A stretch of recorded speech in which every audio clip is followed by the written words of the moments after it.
Este é o podcast Fora da Política Não Há Salvação.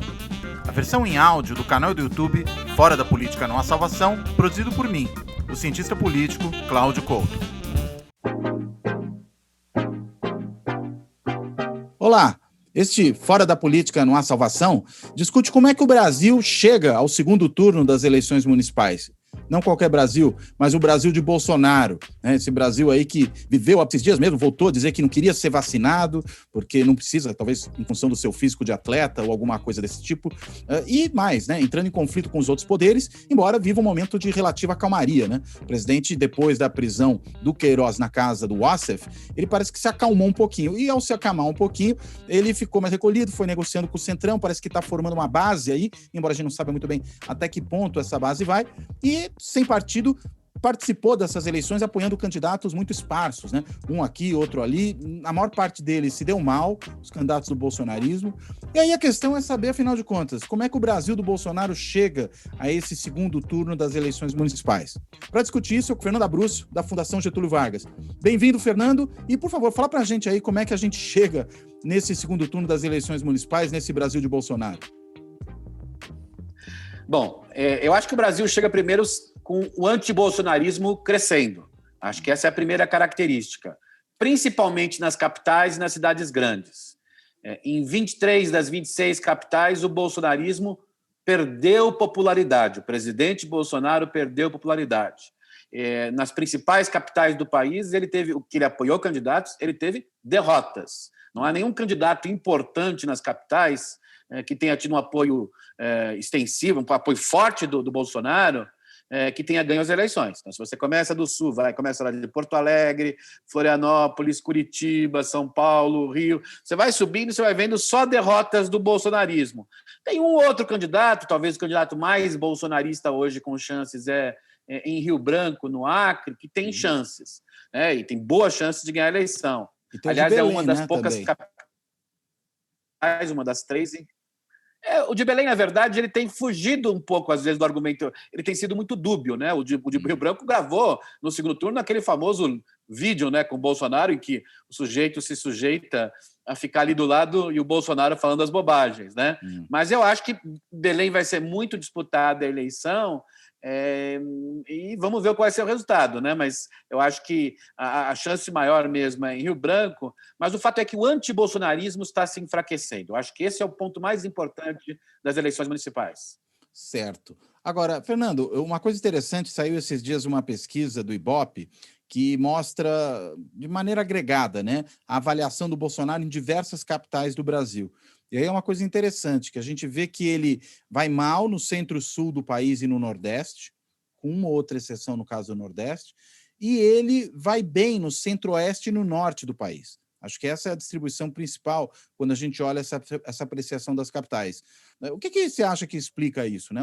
O apoio ao bolsonarismo ser mais forte nessa região no norte do país, no Centro-Oeste, mas perder espaço no resto? Eu acho que primeiro é preciso dizer, Cláudio, que mesmo no Norte e Centro-Oeste, ele perdeu apoio na maior parte das capitais. As três capitais que ele continua, digamos que ele não teve um declínio recente, foram no Norte e Centro-Oeste, mas na maioria delas ele teve declínio. Mas segundo, ainda eu continua acho que com uma avaliação positiva superando a negativa, né? Isso.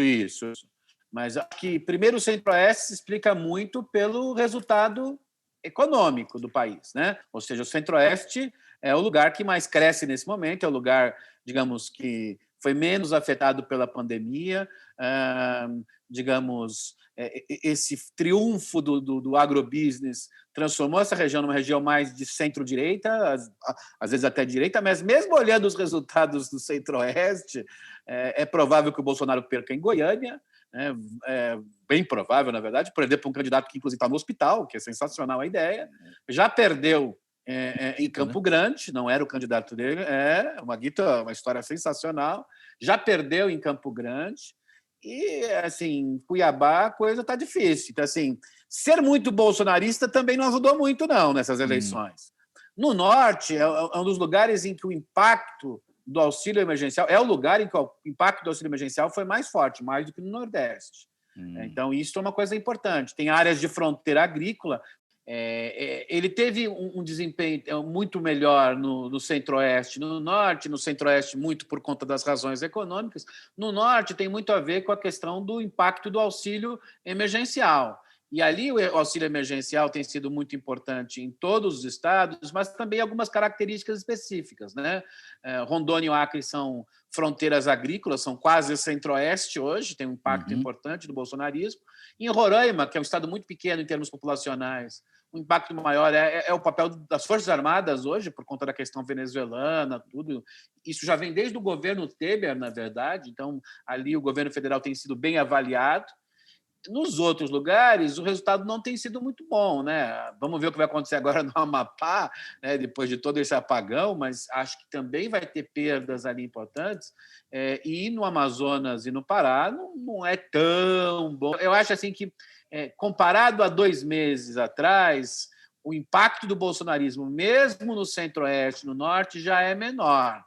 E mais, quando você fala, olha, o impacto maior antibolsonarista é no Sul, Sudeste e Nordeste, somando a população desses 3 lugares, significa que, se fosse hoje a eleição presidencial, o Bolsonaro estaria em baixa, como se fala na Bolsa de Valores. É isso que ocorreria. Hora de vender ações ações do Bolsonaro ou comprar? Realmente, a hora de vender. Digamos, eu venderia, eu não compraria, não, porque depois vai ser difícil vender. Então, acho que tem aí uma situação muito complicada para o presidente Bolsonaro, e os primeiros 6 meses do ano que vem parecem que serão piores. Há grandes chances do governo não ter o orçamento aprovado para o início do ano, e, portanto, ele vai ter que gastar o 1/10, talvez, por 2 ou 3 meses. Isso vai ter impacto enorme na base mais fisiológica do governo. As obras do Rogério Marinho vão parar, é isso que vai acontecer. Segundo, há um repique inflacionário razoável que afeta mais os mais pobres. E o mais importante, não terá auxílio emergencial, não tem mais de onde tirar dinheiro para fazer auxílio emergencial. Portanto, é provável que até março do ano que vem a polaridade do Bolsonaro caia ainda mais no país. E talvez até nessas regiões em que ele ainda tem uma aprovação maior do que a rejeição, né? Mais fortemente no Norte. Acho que o Centro-Oeste é o agrobusiness que salva. É claro, se não houver o rompimento das relações diplomáticas com a China, o Centro-Oeste continuará bolsonarista, né?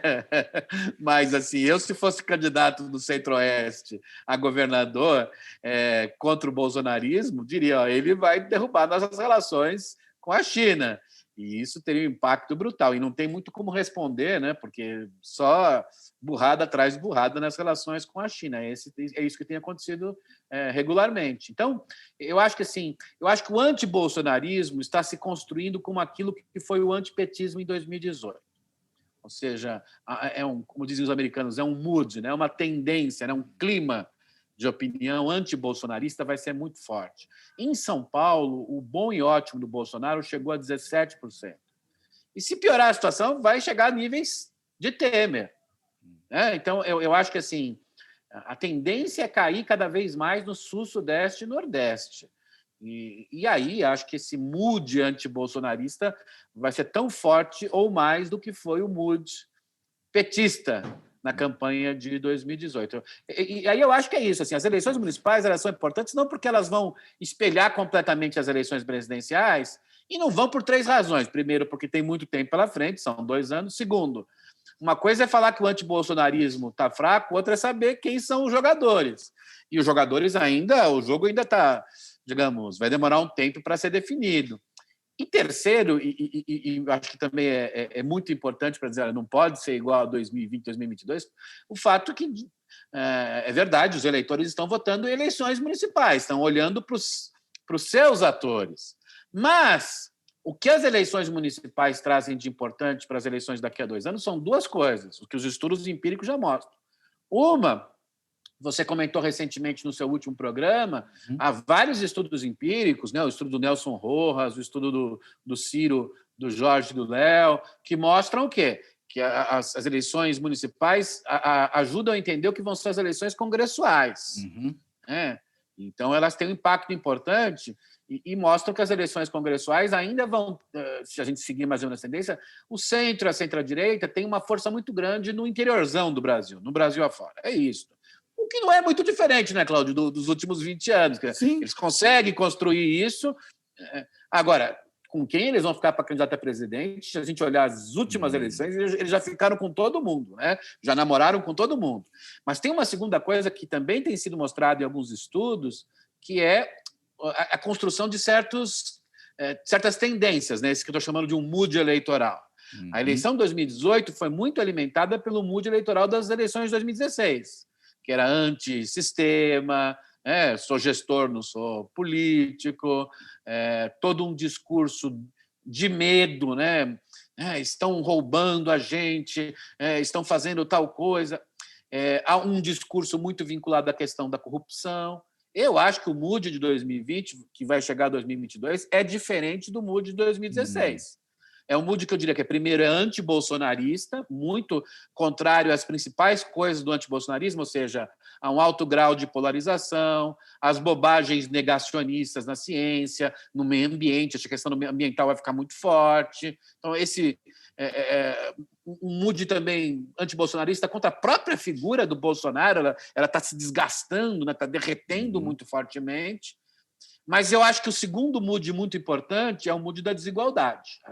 Se a gente olhar os candidatos de centro-direita que ganharam eleições municipais ou estão tentando ganhar eleições municipais, todos parecem ser candidatos de esquerda. É muito interessante quando você olha os programas discurso deles. Social, você está pensando, né? Discurso social em Salvador foi muito forte, discurso social em Belo Horizonte foi muito forte. O Crivella, afora as discussões, digamos, religiosas e valorativas, tem falado mais que ele está mais próximo dos pobres do que o Eduardo Paes, e o Eduardo Paes diz que é ele que está mais próximo dos pobres. Se a gente olha a campanha do Bruno Covas, parece o PSDB do começo da década de 90. É isso. Honestamente, tem agora um desespero de final de campanha, tem a ver com embate, mas mesmo olhando o último programa eleitoral dele, é para os pobres, claramente para os pobres. Se você olha o último programa eleitoral do Dória, não era para os pobres. Era contra a corrupção, sou gestor, não sou político. É o discurso da classe média, né, de uma certa forma. Exatamente. Vamos matar o PT. Por mais que agora o Bruno, no final, tenha, digamos, mais polarizado com o Boulos, que tem a ver com o crescimento do Boulos, a campanha eleitoral dos dois na TV não é muito diferente do ponto de vista temático. É muito interessante isso. A coisa da desigualdade, a partir da pandemia, a partir de, pelo menos, aí 5 anos sem crescimento econômico, e eu acho que a gente não vai ter muito crescimento econômico relevante em 2022.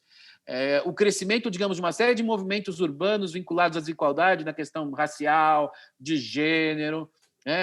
Então, muita gente vendo que, ao contrário do período, digamos, de FHC até o segundo governo Dilma, em que as pessoas estavam vendo seus filhos tendo ascensão social, não estão vendo mais seus filhos terem ascensão social. Assim, a desigualdade vai ser o principal mood eleitoral de 2022. Não vai ser mais corrupção. Até porque o combate à corrupção se desmoralizou, né? O Moro foi para o governo e a gente já conhece, aconteceu a história, quer dizer, desmoralizou toda essa discussão. O governo, na verdade, cooptou completamente o Ministério Público e a Polícia Federal. De certa maneira, há uma série de corrupções pequenas que estão ganhando destaque, já não tem aquela história do petrolão, mensalão, e fica a história das rachadinhas, né? Vem até no diminutivo. Então, é um tipo de corrupção. Porque era o que dava para fazer naquele momento, certo? Certo. Não, e acho que hoje eles também não vão fazer muito, porque o dinheiro também não é tão grande, escasseou. Eles não conseguem gastar o dinheiro, Cláudio. A execução orçamentária da educação é, neste ano, a mais baixa da história da redemocratização. E a de 2019 é a segunda mais baixa. Não gastou boa parte do dinheiro que o Congresso aprovou, o dinheiro federal, para a saúde. Na verdade, o que mais foi gasto foi o dinheiro distribuído para os estados e municípios, que aí gastam. Então, assim, é um governo... tem as obras do Rogério Marinho, insignificantes. Quem conhece investimento público no Brasil está no seu pior momento. Não tem... há 2 semanas, o Bolsonaro tirou dinheiro da educação, tirou 1 bilhão e 600 milhões de educação, e foi a Goiás, junto com o governador, e disse... Vou pegar esse dinheiro e vou gastar em pontes. É nisto que ele vai gastar, em pontes. Portanto, isso não vai ter muito impacto, digamos, cíclico econômico, né? Vai ser uma coisinha de nada. Então, assim, Acho que esse não vai ser o grande tema. O grande tema vai ser desigualdade. Até a questão da segurança, que foi muito forte em 2018, em 2022 vai ser vista de modo diferente, porque já há uma maior problematização da segurança, no sentido de que os pobres morrem mais, os pretos morrem mais. Né? Teve o George Floyd, né? Tem coisas aí. E nós tivemos o nosso George Floyd, de certa maneira, né? Exatamente. Então, é uma coisa, um efeito bola de neve. Acho que a desigualdade vai ser o grande mood. Eu acho que também há um terceiro mood que vai vir, que é um mood vindo de fora. A coisa mais, digamos, extremista, polarizadora, depois da vitória do Biden, a União Europeia está mudando fortemente depois da vitória do Biden, e isso vai chegar ao Brasil. Eu acho que esse mood externo vai chegar ao Brasil e isso vai obrigar as candidaturas mais de centro-direita ou mais centro-esquerda a serem mais abertas, mais plurais. Não vai dar para fazer aquele... Isso vai afetar muito o jogo das redes sociais. As redes sociais vão ter um outro jeito de funcionar. E já estão, né, eu diria, porque você tem tido muito mais controle, né? Aquela situação de divulgação de barbaridades o tempo inteiro, não que ela tenha desaparecido, mas sempre que ela ocorre hoje, você tem algum tipo de providência por parte das redes, por parte dos usuários. A situação tem se transformado. E eu imagino, inclusive, que as pessoas já recebam certos tipos de informação que antes recebiam passivamente, passavam adiante, nem checavam aquilo, com um pouco mais de desconfiança. A percepção que eu tenho é de que hoje as pessoas estão mais precavidas do que estiveram algum tempo atrás. Você também percebe dessa maneira? Sem dúvida. Pega a eleição em Goiânia, né? O candidato não para de falar que o seu oponente está morto no hospital. Quanto mais ele fala, mais o maguito cresce nas pesquisas. É muito divertido a gente pensar nisso. Pega o Crivella. Olha, o Crivella só não inventou ainda que o Eduardo Paes é o diabo em forma de gente, mas o resto ele falou, inclusive pedofilia. Não está adiantando nada. Então, assim, acho que o Boulos cresceu nessa reta final, em parte por conta das fake news, porque ele virou a vítima. Né? E as fake news começaram com o Russomano, lembra? Ele começou a crescer ali quando o Russomano começou a inventar um monte de coisas sobre o Boulos e ele cresceu. Quer dizer, começa a ter um efeito de vitimizar, né? Vitimiza. Isso vai piorar para 2022. Né? Vitimiza. Isso vai piorar para 2022. Tem um artigo muito bom hoje do Pedro Doria mostrando a União Europeia agora vai querer controlar ainda mais as grandes redes do ponto de vista do algoritmo. Você vai ter que dizer quem é que está pagando as coisas. Sim. São debates que vai chegar em 2022, vai chegar ao Brasil. Quem está me usando? Nós vamos descobrir aí no meio... Quem está me usando. Nós vamos descobrir ainda muita gente que está pagando aí, que vai aparecer. Eu acho que essas corrupções vão aparecer no governo Bolsonaro. Não tem aquele negócio do petrolão, mas isso vai aparecer e isso vai, digamos, a imagem da luta contra a corrupção no Bolsonaro morreu, mas também acho que ninguém que vai dizer assim, claro, ninguém vai dizer eu sou corrupto, mas vai dizer assim, apenas luto contra a corrupção ao estilo Moro não ganha mais a eleição. Porque os moods são outros, desigualdade, antibolsonarismo, essa maior, digamos, frescura que vai vir de fora para dentro no Brasil do ponto de vista de uma campanha mais pluralista, menos rançosa. Acho que, sobretudo, um frescor mais do que uma frescura, né? Mas um frescor, gostei, né? Um frescor enorme que vai chegar aí e vão ter campanhas mais abertas. É isso que vai acontecer, campanhas mais abertas. Então, acho que... E eu acho que tem um último ponto de um mood que eu acho que ainda não está claro, mas me parece que vai aparecer, que é construir uma campanha, de alguma forma, que junte diferentes. Tem se dito muito que as campanhas, na verdade, nas eleições das capitais, são pragmáticas. Eu acho que elas são mais do que pragmáticas. Tem um pragmatismo municipal, naquilo que eu falei antes, que isso não se repete na eleição presidencial, porque tem a ver com, né, o buraco da rua, a creche não construída, mas tem uma coisa dos diferentes. Você pega isso em Salvador, o ACM falando um pouco dos diferentes, você pega, de alguma maneira, mesmo em outras candidaturas, tanto a centro-esquerda quanto a centro-direita, fazendo chapas de diferentes. Quem conseguir construir uma candidatura que junte os diferentes, ao contrário do que foi a campanha de 2018, que é separe os diferentes, eu acho que tem mais chance em 2022. Há muito jogo aí pela frente, obviamente, do ponto de vista de coisas que podem acontecer que a gente não tem a menor condição de prever, pode piorar ainda mais esse cenário nem sabemos se o Bolsonaro termina o mandato numa situação como essa, ninguém sabe quais vão ser as alianças. Eu me lembro, Cláudio, que na eleição de 2014, em fevereiro de 2014, eu estava trabalhando com algumas pesquisas qualitativas e o cenário apontava com grande força para a possibilidade da vitória do Eduardo Campos. E eu fui falar um pouco sobre esse cenário. E alguém me disse, nossa, que interessante, numa palestra. Eu falei, mas sempre existe o personagem do Nelson Rodrigues, o imponderável da Silva. E um mês depois ele morreu, e uma das pessoas da palestra até me mandou um e-mail dizendo que eu estava fazendo mau agouro, etc. Não, eu não tinha nenhuma capacidade de prever aquilo. Mas acontecem coisas que a gente não prevê, né? Acontece, não prevê. Agora, estes moods, eu acho que são as coisas mais importantes, na verdade, esses 4 moods, para mim, essas 4 tendências, esses 4 climas de opinião, acho que até melhor do que tendência, esses 4 climas de opinião, ou seja, o antibolsonarismo, a desigualdade muito forte, uma campanha mais plural, mais aberta, menos rançosa, e a capacidade de juntar os diferentes, acho que é isso que vai marcar a campanha de 2022. Com quais alianças, quais partidos, com qual grau de temperatura em relação à crise econômica, não sei. Mas eu acho que esses 4 climas de opinião vão preponderar. Quer dizer, então se 2016 foi, num certo sentido, um prenúncio de 2018 no que se refere ao clima, né, essa coisa do clima antipolítico, né, do clima de negação da política tradicional, dos políticos, talvez 2020 seja um prenúncio de 2022 sob esse aspecto, né? Não estou dizendo aqui em quem as pessoas vão votar, que elas vão repetir o seu voto, mas do ponto de vista do ambiente, acho que a gente está num processo realmente de mudança, né? E desse ponto de vista de uma mudança ou de um retorno, poderíamos assim dizer, para uma política mais convencional, ou seja, fazer política sem ter vergonha de dizer que está fazendo política. Será que é isso mesmo?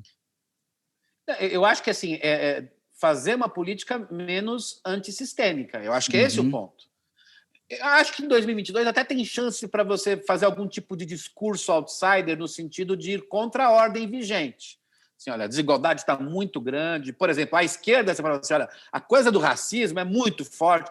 De certa maneira, isso é outsider no sentido ali. A gente nunca deu conta disso. Agora vai dar. Digamos, agora vai dar. Novos temas, né?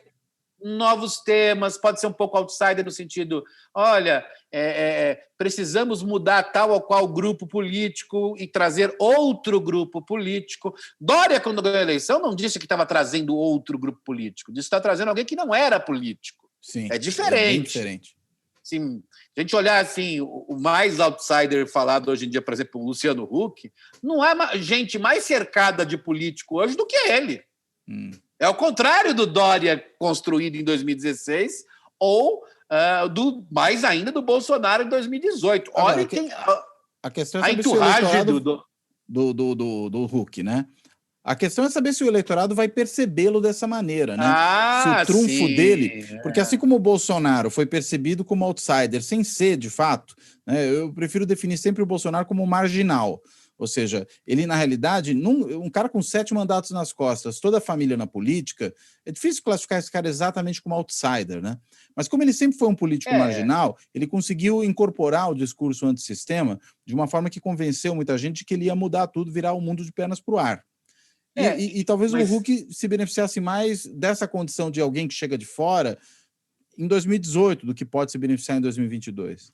É que eu acho que há uma diferença entre outsider e antissistema. O discurso do Bolsonaro foi antissistema, ou seja, é um pouco quase a ideia, vou fechar o Congresso Supremo, ninguém me ajuda.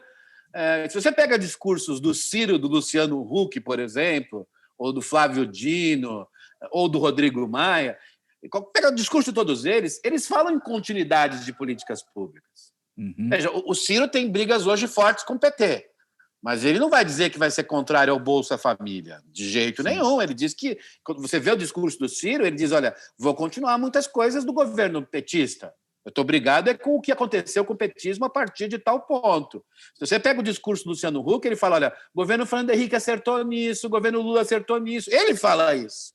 Não é um discurso antissistema.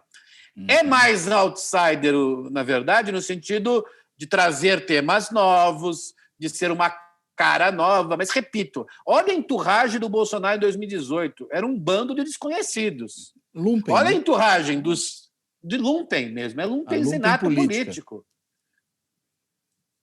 Agora, se você olha a entourage, digamos, do Ciro ou a entourage do Luciano Huck, é gente com muita experiência política, inegavelmente.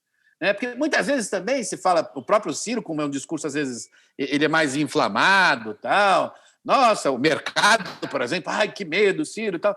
Gente, eles estão há quantos anos no Ceará? Mesmo o discurso do Ciro Gomes é lido por muitos como um discurso de outsider, sobretudo no mercado. Né? O mercado tem um medo do Ciro Gomes. Mas eu brinco que no Ceará eles tiveram mais responsabilidade fiscal do que todos os liberais que vieram no governo federal nos últimos anos. É um fato. Que eles foram mais capazes de ter qualidade do gasto público do que todos os liberais do governo federal. O liberal do governo federal não consegue gastar o dinheiro em educação. O Ciro gasta mais sem quebrar o Estado e gasta melhor. Portanto, assim, acho que a ideia do outsider aparece muitas vezes aí, mas o discurso em 2022 vai ter que responder mais à questão da desigualdade, do desempenho dos serviços públicos. E, portanto, por mais que tanto candidatos de centro-direita e centro-esquerda não vão dizer que vão ser irresponsáveis em termos fiscais. O Boulos falou sobre isso essa semana, né? Eu não sou irresponsável em termos fiscais. Basta lembrar que a Erundina terminou o governo com as contas em dia. Ao contrário do Maluf, do Celso Pitta. Não são eles os liberais? O governo Fernando Haddad acabou o governo com as contas em dia. Então, assim, é muito estranho quando vem esse discurso. Então, acho que o mais importante do que esse debate, eu acho que já não vai ser uma eleição antissistema, com certeza não será. Todos os principais candidatos vão ter que estar atrelados ao sistema, digamos, tendo a ser, portanto, apoios na sociedade, apoios entre os políticos. Vão ser novamente importantes apoio de artistas, de intelectuais. Acho que vai ser uma coisa mais, digamos, estruturada socialmente, mais linkada. Não é um candidato contra tudo que está aí. Nenhum desses candidatos vai parecer isso. E acho que aí, por exemplo, o PT, como brigou com muita gente, vai ter que reatar, senão vai perder chances. Acho que é isso. E o bolsonarismo não tem com quem reatar, porque ninguém quer reatar com ele. E acho que também nessa característica o Moro perde muita força, porque o Moro é inorgânico. Ganhará a eleição 2022 quem for orgânico com a sociedade, com o sistema político, com o mercado. Né? Tiver articulado. Acho que o Moro não é capaz de fazer essa articulação orgânica. Acho que o PT tem dificuldades hoje. E o Bolsonaro também não tem a menor chance de fazer essa articulação orgânica. E aí, se você olha candidatos como o Ciro, o Luciano Huck, mesmo o Flávio Dino, que conversa com todo mundo, né? Ou alguém mais de centro-direita do PSDB, ou de centro do PSDB, consegue criar uma candidatura mais orgânica. Bolsonaro e Moro não conseguem criar uma candidatura orgânica, com articulação com a sociedade, com os políticos, e acho que o PT se enfraqueceu nesse processo. Perdeu muito da organicidade. Uma das consequências negativas para o PT nessa eleição, por exemplo, é que é muito difícil que ele tenha uma aliança com o PSB em 2022. Acho que isso ficou muito claro. Desgastou, né? Desgastou gigantescamente a eleição em Recife. E aí não importa dizer quem é melhor, quem é pior, mas desgastou de tal modo que eu acho que o PSB já foi para fora do PT. Acho que o PCdoB vai pensar muito, vai ter que, digamos, ter maior protagonismo numa aliança, porque o PCdoB tem chance, inclusive, de não cumprir a cláusula de barreira, então vai ter que pensar muito nisso. Eu diria que hoje Rede, por exemplo, está muito mais próxima de Huck ou Ciro, Cidadania nem se fale. Então, você começa a olhar quem poderia estar mais próximo do PT, ele perdeu parte da organicidade que o Lula construiu. O Lula construiu uma enorme organicidade do PT, com o sistema político, com a sociedade, com o mercado. Aí você olha hoje os movimentos sociais ou as ONGs. Elas estão mais com o PSOL ou com o Huck, eu brincaria. Estão muito mais próximas disso. Se você pensar em grandes atores intelectuais da sociedade, mercado, acho que o Ciro tem chance de conquistar, por exemplo. Então, assim, essa coisa significa que o mood eleitoral de 2022 não será antissistema, será de articulação orgânica com o sistema, mas trazendo novos temas. Aí o outsider, por isso que alguns podem xingar o Ciro como outsider, o Huck porque nunca concorreu, e o Ciro porque tenho medo, ele vai no mercado, tem medo, mas eles vão procurar construir candidaturas orgânicas. Bolsonaro se construiu numa candidatura inorgânica. O máximo de organicidade que ele construiu na campanha foi com as Forças Armadas. E me parece aí que até não deu hoje, muito né? certo. Até aí, até hoje, mas eu acho que, pelo menos quem está lá no topo das Forças Armadas, deve estar muito, mas muito arrependido. Por um lado, eles Porque ganharam uma série de benefícios corporativos, né? que não vão, Todo que mundo ninguém vai tirar da deles, né? Previdência, eles ganharam um plano de carreira, né? Que ninguém vai tirar deles. Quem foi eleito, Claro. né? Pode ser Ciro, PT, Huck, Dória, quem for eleito não vai tirar deles. Então, eles já ganharam isso. Sim. Agora, em termos de imagem... Um desgaste muito grande. Sim. Muito grande. E acho que a cereja do bolo foi agora esse episódio, né, em que o grande general responsável pela logística no Exército não conseguiu distribuir teste de vacina, né? É uma vergonha. Teste de vacina, não, desculpa, teste de Covid.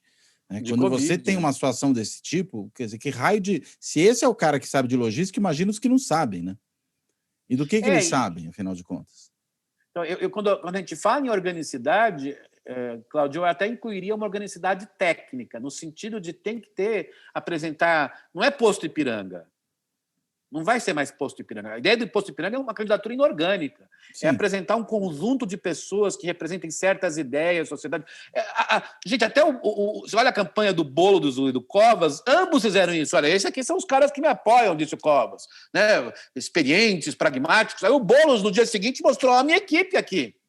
Uhum. Então, isto mostra que será uma campanha diferente em 2022. E, nesse sentido, o que alguns analisam como um mood para 2022, ouvi muito isso, o pragmatismo, não é bem o pragmatismo no sentido, não vai ser ninguém do Centrão que vai ganhar a eleição presidencial. Não há a menor chance. Não consegue ter candidato próprio. Eles conseguem talvez se envolver em alguma candidatura maior. Isso sim, né? A candidata a presidente do Brasil precisa ter, digamos, um frescor, como você falou, de novo, mesmo quando não seja. E uma coluna vertebral também, né? Exatamente, né? Então, assim, o Centrão é invertebrado e não tem o frescor de novo. Mesmo o Lula era o frescor de novo quando foi eleito e reeleito, e ele fez o frescor de novo para Dilma na primeira eleição. Ninguém a conhecia. Na segunda já envelheceu muito rapidamente a Dilma, e a eleição foi uma eleição muito parelha, né? Sim. O Bolsonaro tinha o frescor de novo, carisma, era invertebrado, e olha o que deu, né, o governo dele. Né? Então, eu acho que, nesse sentido, se a gente olhar aqueles moods eleitorais, esses climas de opinião, os eleitores querem uma eleição mais aberta, mas também querem, de alguma forma, ou menos rançosa, e querem também candidatos que apresentem organicidade. E organicidade, inclusive, do ponto de vista técnico, competência. O governo Bolsonaro vai cair muito pela sua incompetência. O governo Bolsonaro não apresenta políticas públicas. Educação é um desastre, saúde é um desastre, assistência social é um desastre, meio ambiente... Em 2022, isso vai ser cobrado, a fatura vai ser cobrada em torno disso. E aí, acho que... Aí não sei quem vai estar com quem em 2022, mas 2022 não vai poder ser apenas uma campanha em torno de antissistema, contra a corrupção, ou aquilo que o Bolsonaro mais aposta hoje, que é uma campanha em torno de valores tradicionais. Os evangélicos, uma parte dos evangélicos, se perceberem que, digamos, o povo não tem o básico, vão pular da campanha do Bolsonaro. Já pularam no Rio. Uma parte dos evangélicos está apoiando Eduardo Paes. Vamos combinar. Fala do Silas Malafaia. Eu não posso ir contra o Eduardo Paes porque ele é meu amigo. Ou seja, acho que, digamos, na hora H, os valores têm que estar junto com comida na barriga, no estômago e dinheiro no bolso. Né? E aí acho que em 2022 o básico talvez não esteja com a população. A população não tenha as condições básicas, como não tinha em 2018, por isso que votou contra o sistema. Se não tiver de novo em 2022, não vai votar por conta de valores como pátria e família, nem os evangélicos. Os evangélicos votaram no Lula, os evangélicos votaram no Fernando Henrique. Então, acho que esse discurso mais radical... Eu não sei se você viu a entrevista do presidente do Republicano, sensacional a entrevista dele. Ele disse que não é contra o Bolsonaro vir ao partido, mas que o Bolsonaro não pode mandar no partido, porque o partido tinha uma pluralidade maior. Então, acho que o Bolsonaro não vai. Não vai, de jeito nenhum. O que é uma pluralidade maior? Na verdade, não é que é uma pluralidade, eles não são tão plurais assim, cá entre nós. né, os republicanos. É o partido da Igreja Universal, né? Digamos. Exatamente. Mas Embora eles nem são todos os seus candidatos sejam da Igreja Universal, mas a não, direção do partido é. Não, e eles são flexíveis o suficientes para ter um candidato em São Luís apoiado pelo comunista Flávio Dino. Sim. Então, assim, o negócio deles é mais do que pluralidade, é flexibilidade. O Bolsonaro atrapalharia a flexibilidade que eles querem ter. Porque a Igreja Universal só tem a força política, social e econômica que tem hoje porque soube se adaptar aos tempos.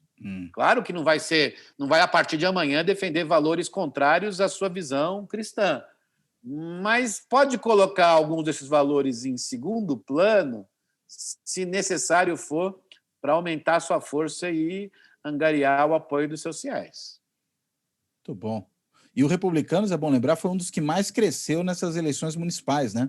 Quer dizer, um dos partidos que mais fez prefeitos, se não me engano, o terceiro ou quarto partido com mais prefeitos, e, enfim, chega forte, consequentemente, para a eleição para o Congresso em 2022. E não é tudo da Igreja Universal, não, cara. Quer dizer, não é que... Mas é do PRB, né? Do antigo PRB, né? Hoje republicano, ou seja...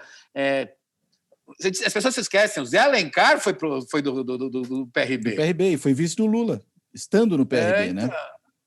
Então, assim, acho que eles têm uma coluna vertebral que é a Igreja Universal, mas eles sabem que os objetivos deles dependem de uma certa flexibilidade e um faro político. Se eles perceberem que a popularidade do Bolsonaro começa a cair, e já começou, na verdade, fortemente, se eles perceberem que eles precisam ser mais flexíveis para ter força política no país, eles vão aos poucos, como todos os partidos de adesão, vão aos poucos, né, saindo. Podem sair de uma forma mais abrupta se acontecer alguma coisa que a gente não esteja prevendo agora, alguma coisa mais forte. E acho que talvez, após as eleições municipais, o dia seguinte da eleição, a coisa mais importante vai ser a eleição na Câmara. E essa tem uma possibilidade enorme de ter um efeito disruptivo sobre o governo Bolsonaro. Acho que as chances do Bolsonaro eleger o presidente da Câmara são muito pequenas hoje. E cada vez menores, né? Inclusive porque você tem não só, digamos, uma falta de uma base mais orgânica, e o Centrão, aquela velha frase que eu sempre gosto de repetir, né? Centrão ninguém compra, só aluga. Né? O Centrão vai correr para onde for mais interessante para ele. E aí, consequentemente, se tiver uma boa costura aí do Rodrigo Maia, com partidos mais à esquerda, como vem se desenhando até partidos mais ao centro, MDB, PSDB, a chance de uma chapa dessa configuração ganhar as eleições para a Câmara é imensa. E o Centrão, como não vai querer ficar fora da mesa diretora, não vai querer ser preterido, o mais provável é que embarque nesse tipo de acordo, né? E aí esse nosso tema aqui, né, o bolsonarismo pós-eleições municipais, se isso acontecer, o dia seguinte da eleição da Câmara, o Bolsonaro vai ter duas opções muito claras. Ou radicaliza o discurso, o seu modelo político, pensando em garantir os seus fiéis e segurar o governo a partir disso até o final e tentar concorrer à eleição, ou vai ter que mudar muito mais do que mudou no dia da prisão do Queiroz. Muito mais. Até porque ali foi mais do que uma mudança, foi um recuo tático, né? Um recuo tático para salvar o mandato, acho que é isso que foi, e prometendo também salvar a reputação política, não vou nem falar o mandato, mas a reputação política daqueles que o apoiaram, não é isso? Então teve aí uma costura nesse sentido, mas acho que isso não foi suficiente. Ou seja, se perder a eleição na Câmara e ficar muito claro que é a derrota do bolsonarismo, ou ele dobra a aposta, ou tem que dar uns 4 ou 5 ministérios para partidos do Centrão. O caminho é esse. Não tem outra saída. Sim. E aí vai significar a tentativa. Eu acho que hoje o partido que está mais próximo do bolsonarismo é o PP, né? Voltaria às origens. O PP, Partido Progressista, o PP, ou atual Progressistas, né? Progressistas, né? Porque, às vezes a gente fala PP e as pessoas ouvem PT. Aí dá confusão. Os progressistas, que não tem nada de progressistas, na verdade são regressistas, né? Devia ser regressistas, que foram malufistas, na verdade apoiaram o regime militar, foram malufistas e depois ganharam cargos no governo do PT para roubar. Portanto, é isso que eram os progressistas, né? Acho que uma entrada do Bolsonaro lá poderia dar um partido maior para ele, de sustentação, mas isto afastaria de vez os outros partidos de adesão. Tem um risco aí também. Que os outros falam, bom, se ele escolheu o Progressistas, não nos escolheu. E acho que alguns daqueles partidos de adesão, por exemplo, o PSD, que tem um mago da política, que é o Kassab, né, que criou um partido que não é nem de centro, nem de esquerda, nem de direita. Muito pelo contrário. Muito pelo contrário. O PSD não vai apoiar de jeito nenhum o bolsonarismo, muito pelo contrário. Estou brincando. Ou seja, não é isso, vai até o final e chega um momento que apoia alguma candidatura presidencial, aquela que tiver mais chances ou que tiver mais chances de ajudar o PSD a crescer na eleição nos estados. É isso que é o PSD, por isso que ele sobrevive. O PSD, eu acho que é o PMDB contemporâneo nesse sentido, né? Conseguiu, né, o Kassab conseguiu descobrir essa lógica, digamos assim. Então, assim... Ou talvez a gente pudesse brincar, dizer que o PSD é o PSD contemporâneo. Ou o PSD. O Ulisses Guimarães dizia que o PSD de sua época, não era um partido político, era um exercício de realismo político. Essa era a definição que o Ulisses dava. Do velho PSD, né? Pré-64. E eu acho que o Kassab, na verdade, o PSD dele não é um partido político, é um exercício de realismo político, né? Como o velho PSD. Esse faz jus ao nome que herdou, né? Esse faz jus completamente ao nome que herdou, é nesse sentido. Então, quando a gente olha esse cenário, o pós-eleições, o mais importante é que o mood eleitoral, suas principais características, né, vai crescer o antibolsonarismo, vai crescer o combate à desigualdade, vai crescer uma tendência vinda de fora para o maior frescor, é importante juntar os diferentes, é importante mostrar organicidade com a sociedade, com o sistema político. Se olhar esses 5 climas de opinião, se eles começam a crescer a partir de agora, o governo Bolsonaro vai ter a sua segunda parte do mandato, uma segunda parte muito difícil. E eu não consigo imaginar a mudança do bolsonarismo a não ser fazer uma forte aliança com o Centrão, entregando todos os anéis possíveis, mais para sobreviver do que para se fortalecer. Não consigo imaginar isso. Então, acho que é isso. Ou dobrar a aposta e falar, vamos fazer a eleição dos valores, pátria, família e religião, e vamos ver quem segue a gente até o fim. Eu acho que, se isso acontecer, quem vai seguir até o fim digamos, um número próximo do que tem hoje o Bolsonaro de bom e ótimo na cidade de São Paulo, 17%. Se muito. Esse é o número hoje do Bolsonaro de bom e ótimo na cidade de São Paulo. 17%. Se essa tendência se espalhar, no final do governo... o fenômeno do lame duck, né? Assim, no final do governo, muita gente cafezinho vai demorar mais para chegar à mesa do presidente, na verdade. E essas tendências geralmente começam mesmo nas grandes cidades e depois se espalham para o interior do país, né? Então, exatamente. Por isso pegar não como prenúncio, mas como, vamos dizer, uma coisa que está em gestação nas grandes cidades para se espalhar, aí o Bolsonaro tem motivos para botar as barbas de um olho mesmo, né? Eu acho que esses 5 moods aí que estão... eu acho que eles podem se espalhar, e é normal que ocorreu em 2016, das grandes cidades para o resto, e isso vai tornar a eleição de 2022 muito diferente da eleição de 2018. O que isso significa do ponto de vista de quem é favorito, chapas, aí é mais complicado, porque em 2016, quando o João Dória leu muito bem qual era o clima de opinião no país, ele deve ter pensado... Com esse clima eu ganhei em 2018, mas quem ganhou foi o Bolsonaro. Quer dizer, esse clima eleitoral que eu estou falando de 2020 beneficia vários nomes que nós falamos aqui, mas pode ser até que surja um outro nome ou um outro tipo de composição, de outra chapa, né? De junção de diferentes... Antecipar, né? Não está conseguindo antecipar. De repente o PT dá um looping e apoia algum candidato, por exemplo. Não acho impossível isso. Depende ainda de muita coisinha que vai acontecer. Inclusive a própria situação jurídica do ex-presidente Lula.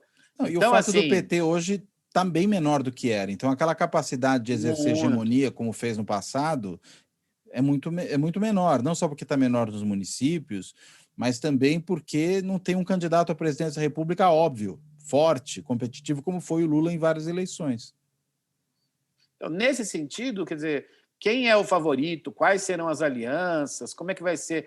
Imagina, e nunca se pode esquecer, né, Cláudio, que o desenho mais difícil para a eleição presidencial não é o presidente e o vice, são as alianças dos estados. Sim, exatamente, porque é isso que define, inclusive, a chapa que vai poder ter chance no Congresso, né? Eleição para o Congresso, Congresso. governadores, Sim. ministérios. Então, assim, eu, por exemplo, acho que um dos partidos que mais, talvez eu acho que o partido que mais se fortaleceu nessa eleição, porque não é só contar a prefeitura, é contar a prefeitura e contar impacto.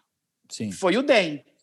Verdade. O DEM não vai ter candidato presidencial, mas o DEM vai ser muito importante.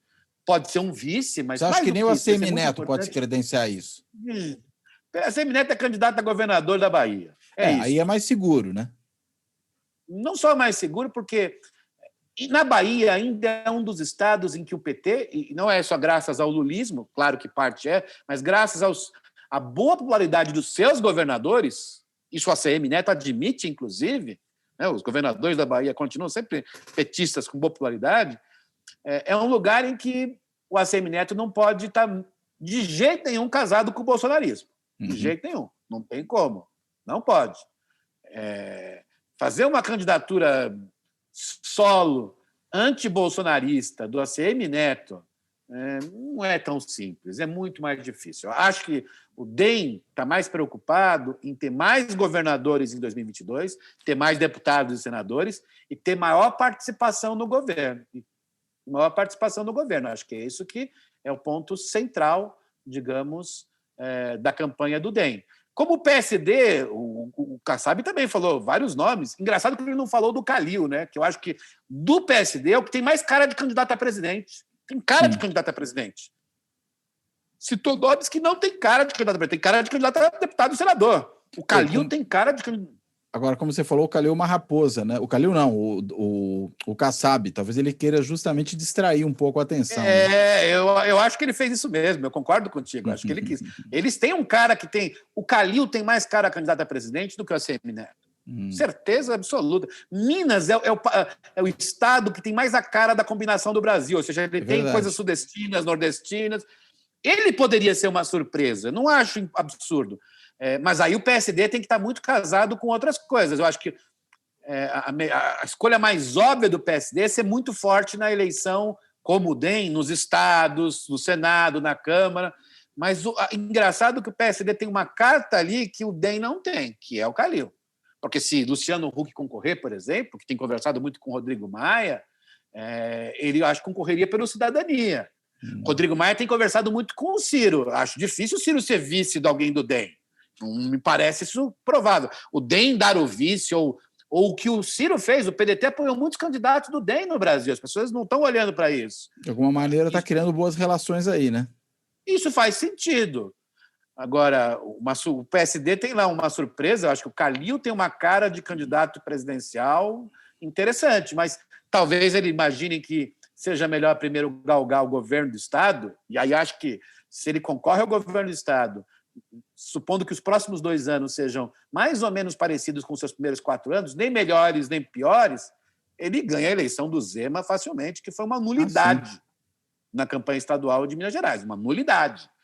Aliás, falar nisso, um outro partido que foi mal nessas eleições foi o Partido Novo, né? Eu interpreto isso como esse refluxo da antipolítica, porque o Novo também tem um discurso profundamente antipolítico. Essa história de que você contrata político por headhunting, né, em vez de discutir política para selecionar os seus quadros, né, que você não pode ter a política como profissão, né, como se a política fosse a única esfera de atividade humana em que o amador é melhor que o profissional. Então, o cara não pode receber, não pode ter carreira política. Enfim, esse discurso da negação da política do Novo parece que também perdeu força, né, nessa disputa. Eu acho que o Novo também, na eleição de 2018, tinha muita cara daquela eleição de antissistema. E essa cara morreu. Quem percebeu? O Amoedo já percebeu isso, não somos nós. Se você lê o que o Amoedo escreve nas redes sociais, ele tem sido muito crítico ao Novo. Mas agora, o Novo é uma coisa engraçada, né? Porque junta um discurso muito antissistema, que voto não tem gerado, não gerou voto em 2020, com apoio envergonhado ao Bolsonaro. Em nenhum momento se mostrou como uma oposição liberal, independente ao Bolsonaro. Em nenhum momento. Então, isso é muito interessante como o Novo ficou no meio do caminho de um adesismo ao conservadorismo e que uma eu acho que no caso do Bolsonaro antissistema. nem é conservadorismo, é muito mais, né, do que conservadorismo. É muito mais, mas o Novo, digamos... Talvez tenha trilhado esse caminho, né? Tenha trilhado esse caminho. Eu acho que o Novo é um dos partidos que perdeu essa eleição, claramente. Sim. Até mais do que o PT. Porque, de um modo ou de outro, claro, o PT hoje é muito mais fraco do que era em 2012, para pegar a última eleição municipal que o PT teve grande força. Mas, de um modo ou de outro, o PT é mais representativo socialmente. Isso é uma outra coisa legal do Novo, você pensar. Porque o Novo criou todo esse discurso antissistema, mas não criou organicidade social. Sim. O PT e o PSOL criam organicidades sociais. De certa maneira, o PSDB e o DEM, as pessoas ficam falando bando de caciques. Tal. Não é bem assim. Eles têm organicidades sociais importantes em vários lugares do país. Então, assim, o Ciro e o Huck, para pegar outros, buscam organicidades sociais, inegavelmente, organicidades políticas. O Novo não conseguiu. Esse negócio do Red Hunter é não ter organicidade social. Claro. Qualquer um pode chegar lá, inventar um currículo, aliás, ouvir isso, Sim. ir bem na entrevista e ganhar, né? E ser candidato. Qual a organicidade social e política disso? Zero. Nenhuma. E não existe política de longo prazo sem organicidade social e política. O Novo não conquistou, passados aí, desde 2016, quando foi a eleição que o Novo apareceu, tal, assim, não conquistou o eleitorado insatisfeito com o PSDB. Pense nisso. Porque era isso que eles deviam falar. Olha, nós temos que conquistar o eleitorado insatisfeito do PSDB. Você olha para Minas, lá o Zema ganhou a eleição e ganhou muito mais pelo bolsonarismo e pelo que o Novo tinha de parecido com o bolsonarismo, que era o antissistema. O Zema não conseguiu ter candidato. Você vai lá em Minas, o PSD e o PSDB são muito mais fortes. Sim. Portanto, o Novo não descobriu ainda que política não é construir uma startup. Política é construir um holding. É construir holding, não startup. Não, eu diria mais. Eles não queriam ser Estado, mas achavam que dava para ser empresa. Mas mesmo empresa é outra coisa. Embora o partido tenha uma dinâmica empresarial, né, no sentido de que ele vai batalhar por votos, de que ele tem que se organizar, de que ele tem que ter uma estratégia de competição com seus adversários, tudo isso. Né? Mas ele lida com uma outra esfera de problemas, né, que são problemas de ordem pública. Como você bem colocou, ele tem que ter uma articulação com a base social. Em outras palavras, ele tem que fazer política e não fazer apenas plano de contratação de pessoal e plano de estratégia de aumentar os lucros. Ou seja, não entendeu que a política tem uma especificidade, né? Pensa na pandemia. Organicidades foram construídas. O PSOL está mostrando que tem uma organicidade em algumas periferias, né? Na periferia de São Paulo. Ocupando espaço que era do PT, inclusive. O Ciro conversou com políticos, viajou. O Luciano Huck, uma articulação enorme com o terceiro setor, com a CUFA, Central Única das Favelas. O PT ainda tem uma base, menor hoje, mas ainda tem uma base. Os prefeitos de PSDB e DEM, em vez de cair na lorota do Bolsonaro, foram à sociedade. Senão não ganhava a eleição em Salvador, não estava na frente em São Paulo. O que o Novo fez em meio à pandemia? Nada. Vamos dizer que fez. Agora, no final da pandemia, fez um processo de seleção de candidatos. É isto. Isso não cria organicidade. Eu acho que o clima eleitoral de 2022, que 2020 está mostrando, é que quem não tiver organicidade social, política, intelectual, o Novo não produziu intelectuais. Sim. Não dá para ganhar eleição assim. Né? Não vai ter chances muito grandes em 2022. Veja, e eu estou dizendo isso, acho que tem que ter um espaço importante para os liberais no país. Acho isso muito importante para a democracia. Mas eu vejo os Livres, por exemplo, procurando mais organicidade do que o Novo. Veja, eles não têm ainda nenhum partido, é um movimento, mas eles têm intelectuais muito mais fortes que o Novo, Sim. Coerentes. O Novo, você olha o Novo falando sobre o governo Bolsonaro, é uma incoerência completa. Eles não eram humoristas. Então, se eram humoristas, no dia que o Moro foi embora, tinham que pular o barco. Não pularam. Não pularam do barco. O que será, né? O Livres tem conversado com diversos setores sociais, inclusive setores que pensam diferente do Livres. Né? Vou lembrar uma liderança importante, a Helena Landau. A gente concorda, discorda, mas ela está em todos os lugares falando, discutindo, colocou-se claramente contra o antibolsonarismo, defendeu uma estratégia liberal. Se colocou como antibolsonarista, né? Exatamente. Eu acho que o futuro liberalismo brasileiro tem muito mais a ver com a cara do Livres e que também não abraçou essa agenda de costumes. Veja, se o Novo quer abraçar uma agenda conservadora de costumes, vou dizer o Novo, não precisa dele. Já tem as igrejas evangélicas, claro, que estão ligadas aos partidos de adesão e tem republicanos. Estes sabem muito mais ganhar voto dos conservadores do que o Novo. Chegar com a carinha limpinha do Novo e chegar alguém junto com o pastor, quem que o evangélico vai votar? No Novo? Não vai. Então, assim, eu acho que o Livres torço para que eles se fortaleçam, porque é importante para a democracia ter liberais fortes, muito importante. Porque o Novo se demonstrou uma startup que não entendeu o seu ramo de negócios. Isto é, ela não fez um bom plano de negócio, ela não entendeu qual era, digamos, o nicho de mercado que ia atuar, que era política, e política não tem nada a ver com o que eles fizeram até agora. Por isso são grandes derrotados na eleição de 2020, e se continuar nessa toada, em 2022 vai ser pior ainda. Eu imagino que sim mesmo. Muito bem, Fernando. Deixo você com as últimas palavras aí para a gente fechar. Eu acho assim que a gente tem que olhar a eleição de 2020 de dois prismas, né? Um é o seu prisma municipal. Claro que aí tem prefeitos que estão sendo bem avaliados, ou os que estão sendo mal avaliados não se reelegem ou não elegem seu candidato. Veja, a gente está falando de Belém, que é uma eleição indecisa. A única coisa que a gente sabe em Belém é que o candidato do prefeito digamos, os dois candidatos que foram ao segundo turno são contrários a ele. Interessante isso. O que a gente sabe de Florianópolis, o que a gente sabe, digamos, de Salvador, 2 lugares que o DEM ganhou, que é continuidade porque foram aprovados, como o Calil em Belo Horizonte, continuidade porque foram aprovados. É isto. Então, assim, tem coisas aí que tem a ver com a eleição municipal de aprovar ou reprovar o governo de ocasião, mas tem os climas de opinião. É isso que eu queria realçar. E eu acho que tem 5 climas de opinião que saem da eleição 2020 e vão crescer até 2022. O antibolsonarismo, o combate às diversas desigualdades. Nós não vamos ter muito crescimento econômico até 2022, a desigualdade vai ficar mais clara ainda no país, né? Ou mais escura, vai ficar mais claro para a gente que a desigualdade tem cor no Brasil. Sim. Então, isso é muito importante ser dito, tem cor, tem gênero, tem lugar, e isto vai aparecer muito fortemente no país nos próximos 2 anos. Vai ter um frescor contra a polarização muito forte, já vinda de fora, né, com temas como a questão ambiental, direitos humanos, com menos ranhetice eleitoral, com mais fragilidade do uso das redes sociais como fake news. Vai ter um quarto clima de opinião, que é essa de juntar os diferentes. Eu acho que a coisa que dá mais para comparar com o Biden, porque o sistema político é muito diferente do nosso, você até falou isso no último programa, foi a capacidade do Biden juntar os diferentes contra o Trump. Eu acho que juntar os diferentes contra o bolsonarismo é uma tendência importante para 2022. E, por fim, o que a gente estava discutindo agora, em 2022 vai ser uma campanha de maior articulação orgânica dos candidatos com as principais instituições da sociedade, a política, as organizações da sociedade e as organizações econômicas e até, eu diria, culturais. Os artistas vão voltar para a eleição, depois do que aconteceu. Já estão voltando, né? Já estão voltando.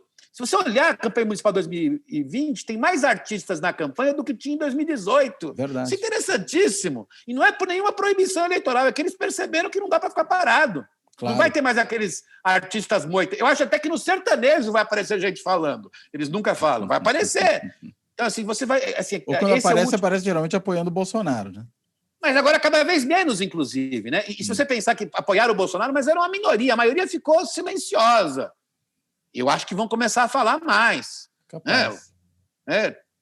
O Luan Santana está lá fazendo um negócio sobre o Pantanal agora. Impressionante. Todo um movimento para resolver a questão do Pantanal, toda essa coisa aconteceu, que todo mundo sabe que é culpa do Bolsonaro. Isso está na cara da sociedade. Sim. Então, por mais que ele tente passar a responsabilidade para os outros. Para os estados. Sempre os outros são culpados. O Bolsonaro é aquele aluno que a gente conhece, que sempre fala assim, olha, o cachorro comeu meu trabalho. Mas você fala, mas hoje tem computador. Você pode imprimir de novo, ou mandar por e-mail, colocar de classe, sei lá. Minha avó morreu, depois a tia. Então, assim, esse é o Bolsonaro, aquele aluno que sempre arranja a culpa em alguém, né? Eu sempre lembro disso. Mas esse quinto clima de opinião, que é esse clima, digamos, de organicidade, eu acho que isso já está aparecendo e vai aparecer forte. Veja, uma das coisas mais impressionantes dessa campanha, no segundo turno, foi quando apareceu todo mundo da esquerda, aquele sonho da esquerda, na campanha do Boulos. Não necessariamente isso vai aparecer em 2022, mas é assim, tem que ter organicidade, não dá para fugir para Paris. Está muito claro isso. Apareceu lá o Ciro, Marina, Lula, tem que ter organicidade, construir organicidade.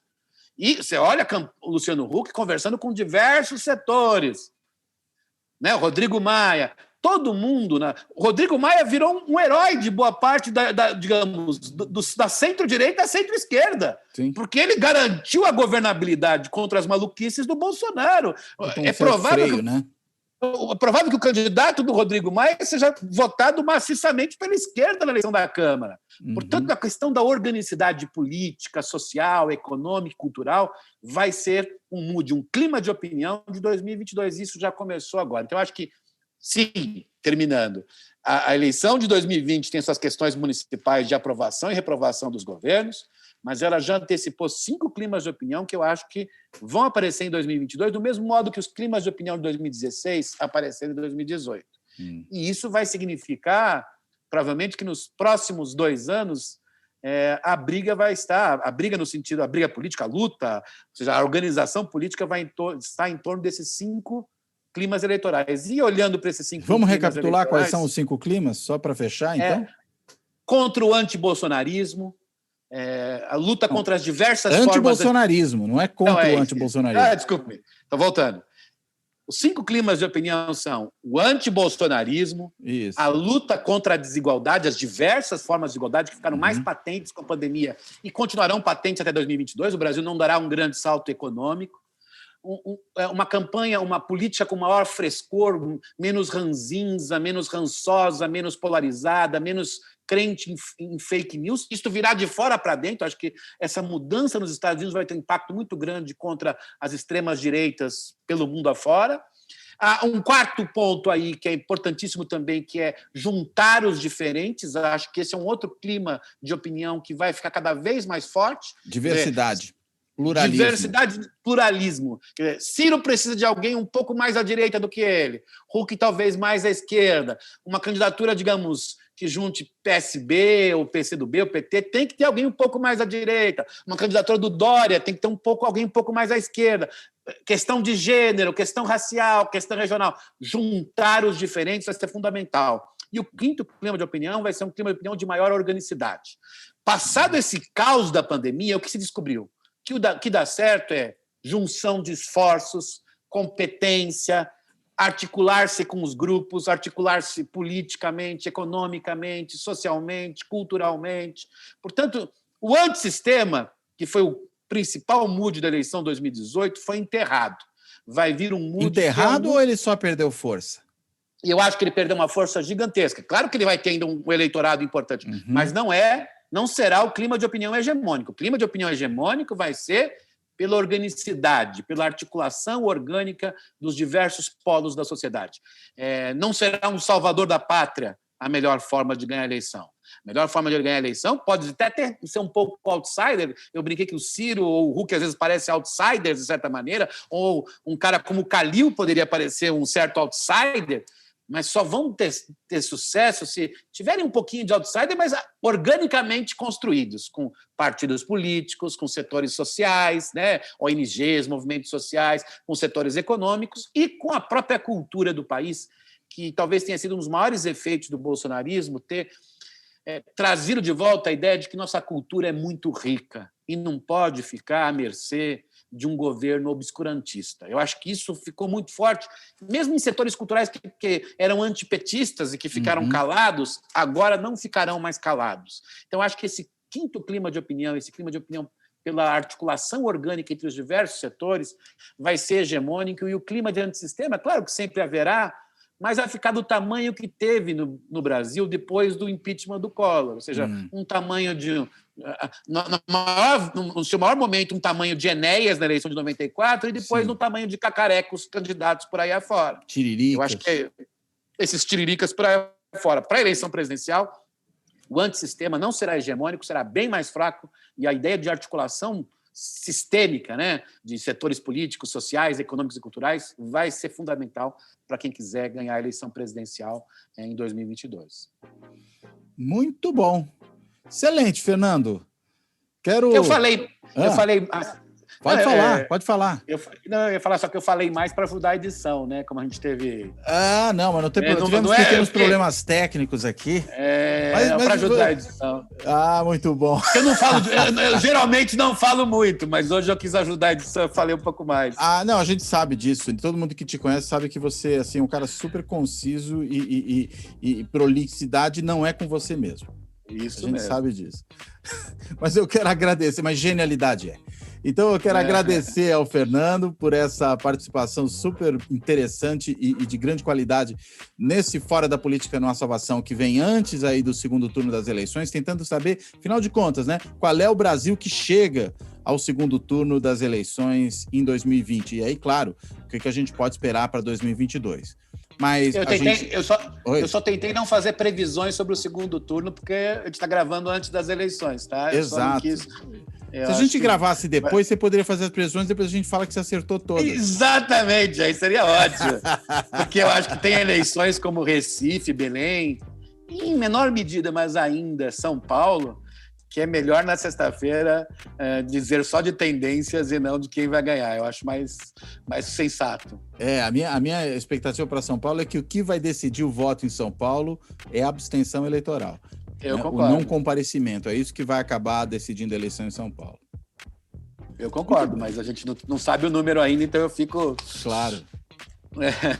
Ficamos na cautela, na parcimônia, né? Isso. Exato. Então tá bom, eu fecho por aqui, agradeço a quem nos assiste no YouTube, a quem nos ouve nos podcasts, e agora inclusive um novo podcast, que é o da Amazon Music, em que estamos aí disponíveis para quem for assinante, e até a próxima. Pô, você tá pop, hein, cara? Você está pop, né? Amazon Music é pop, né? É super pop. A gente tá um monte de podcast, cara.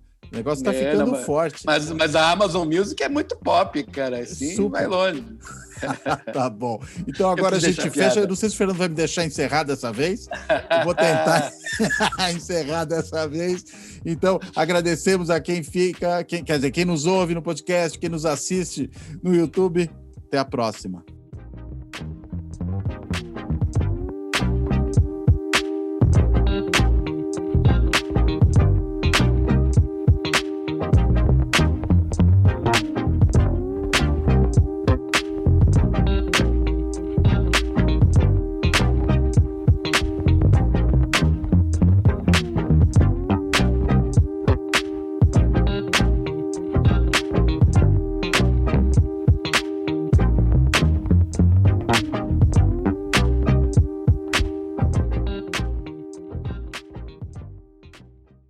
Fora da Política Não Há Salvação.